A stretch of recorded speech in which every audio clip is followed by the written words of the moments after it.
السلام عليكم ورحمة الله وبركاته. ودنا يتكبراتشو يا عربኛ ሚዲያ ቻናል ተከታታዮች ኢንሻአላህ የዛሬው ትምህርታችን የሚሆነው መትኑል አጅሩሚየት የሚለው የነህው ትምህርታችን ይሆናል ማለት ነው። ኢንሻአላህ የዛሬው ትምህርታችን የሚሆነው ወአመል ዋው የሚለውን እናያለን ማለት ነው። ኢንሻአላህ እንደሚታወቀው ባለፈው ትምህርታችን ላይ ለረፍዕ አራት ምልክቶች እንዳሉት ተምረናል። እነሱም አጥመቱ ወልዋው ወልአሊፉ ወኑኑ። ከነዚህ ከአራቶቹ መካከል የመጀመሪያውን ዶማን ተምረናል። የዛሬው ትምህርታችን ደግሞ የሚሆነው ሁለተኛው የረፍዕ ምልክት የሆነውን ዋውን እንማራለን ማለት ነው። ኢንሻአላህ እስከ መጨረሻው ድረስ በደንብ ተከታተሉኝ። طيب وأما الواو ዋው ሁለተኛው የረፍዕ ምልክት ነው። ስለዚህ ዛሬ የምንማረው ስለ ዋው ይሆናል ማለት ነው።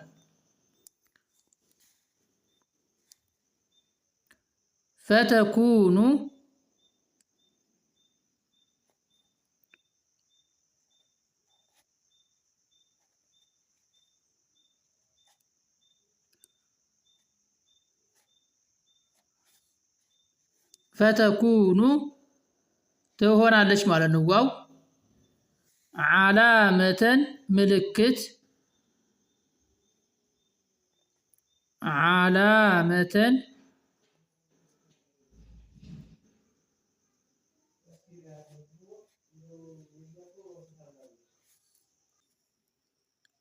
فتكون ትሆናለች ዓላመተን ምልክት ትሆናለች ማን ዋው ማለት ነው።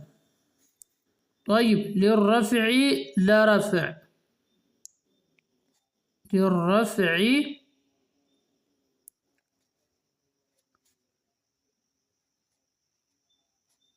لرفع ምልክት ትሆናለች ማለት ነው።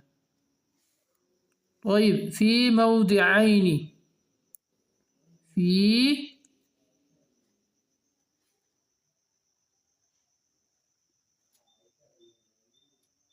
موضعين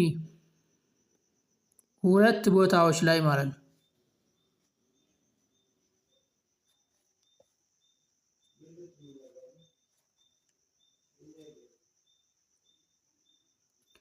في موضعين ሁለት ቦታዎች ላይ ዋው የረፍዕ ምልክት ትሆናለች።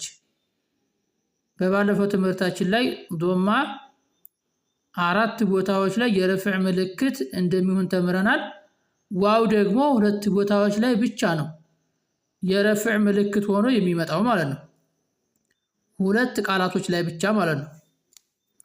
طيب እነሱ እነማን ናቸው እናያለን ማለት ነው ኢንሻአላህ። في جمع የመጀመሪያው في جمع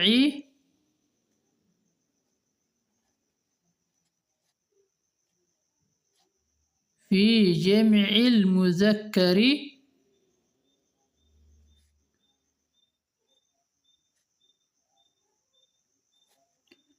في جمع المذكر السالم.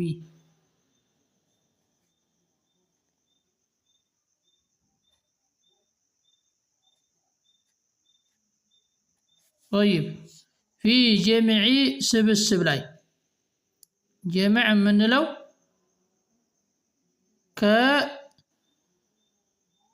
ከሁለት በላይ የሆነን ነገር የሚያመለክት ቃል ላይ ማለት ነው። አልሙዘከሪ ወንድ ላይ፣ አሳሊሚ ጤናማ የሆነ እሱ ላይ ዋው የረፍዕ ምልክት ይሆናል ማለት ነው። طيب በምሳሌ ያሳያችኋለሁኝ።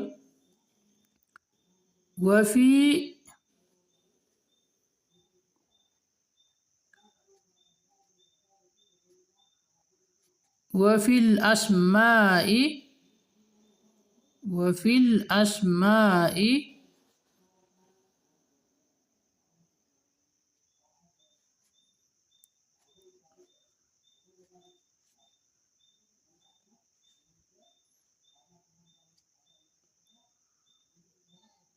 خمسة. وفي الأسماء الخمسة አምስት ስሞች ላይ ማለት ነው። ወፊል አስማኢ ስሞች ላይ አልኸምሰቲ አምስት ስሞች ላይ ዋው የረፍዕ ምልክት ይሆናል ማለት ነው። ወህየ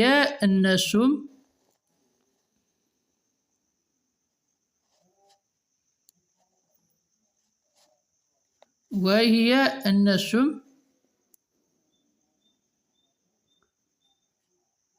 አቡከ ስንል አቡከ እዚህ ጋ አቡከ ስንል ዋው ማለት ነው። እዚህ ጋ ዋው የረፍዕ ምልክት ነው ማለት ነው። አቡከ ስንል አባትህ እያልን ነው። ስለዚህ ዋዋ ምንድነች? የረፍዕ ምልክት ነች ማለት ነው። ወአኹከ ስንል ወአኹከ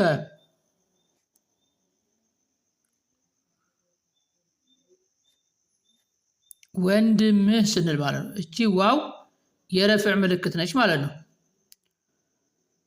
ጦይብ በመቀጠል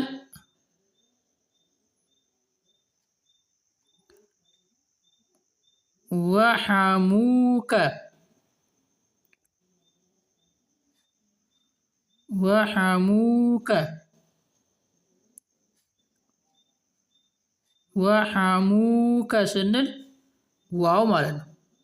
አማትህ ስንል ሐም ማለት አማት ማለት ነው። ወሐሙከ አማትህ ስንል ዋዋ ምንድነች? የረፍዕ ምልክት ነች ማለት ነው።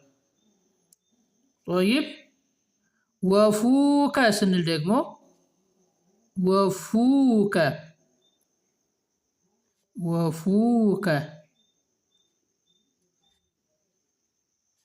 አፍህ ስንል ማለት ነው። ወፉከ ስንል አፍህ ስንል ዋዋ ምንድነች? እዚህ ጋር ዋው የረፍዕ ምልክት ነች ማለት ነው። ጦይብ በመቀጠል ወዙ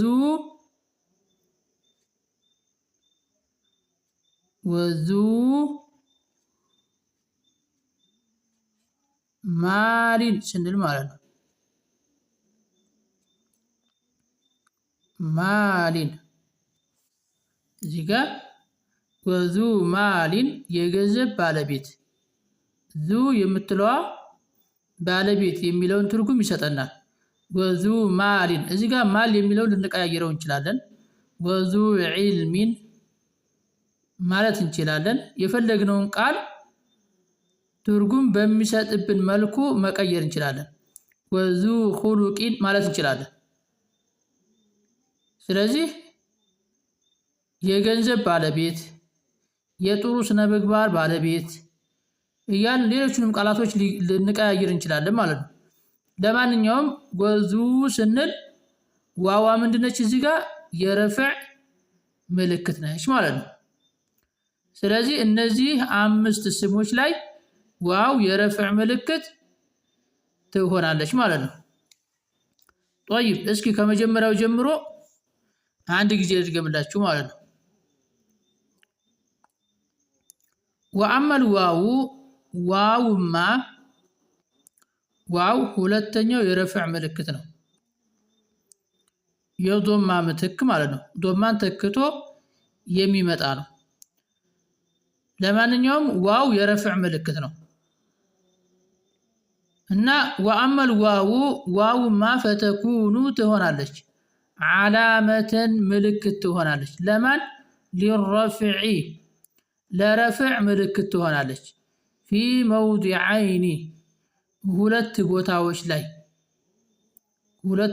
ላይ ብቻ ዋው የረፍዕ ምልክት ሆና ትመጣለች። ፊ ጀምዒ ስብስብ ላይ፣ አልሙዘከሪ የወንዶች ስብስብ ላይ ይህ ማለት ስብስብ የምንለው ከሁለት በላይ ያሉ ነገራቶችን የሚያመላክትልን ቃል ላይ ማለት ነው።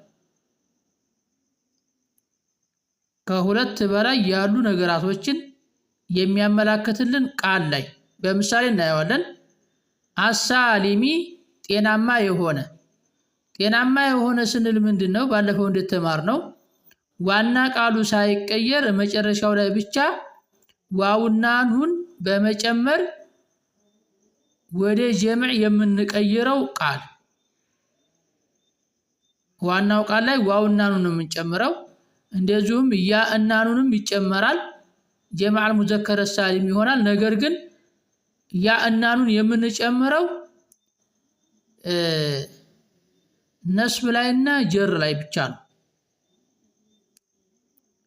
በረፍዕ ጊዜ ግን ዋውና ኑን ነው የምንጨምረው ማለት ነው።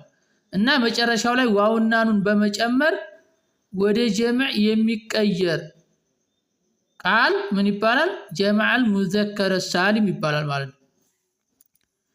ምሳሌ ላሳያችሁ። ሙእሚኑን እንላለን። ለምሳሌ ሙእሚኑን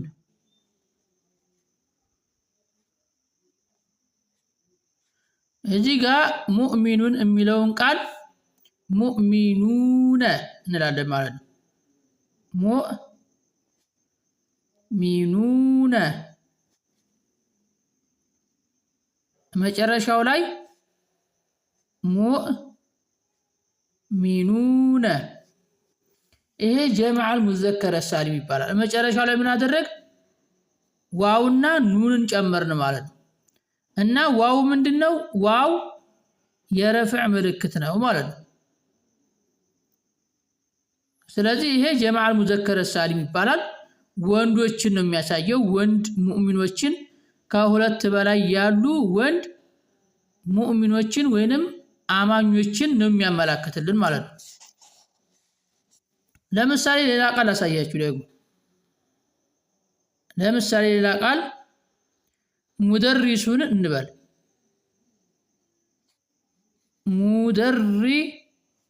ሙደሪሱን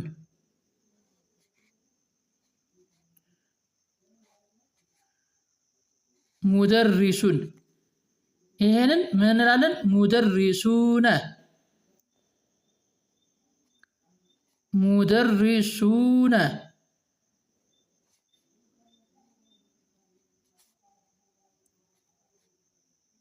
ሙደሪሱነ ይሄ ጀምዕ አልሙዘከር ሳሊም ይባላል ማለት ነው። ካፊሩን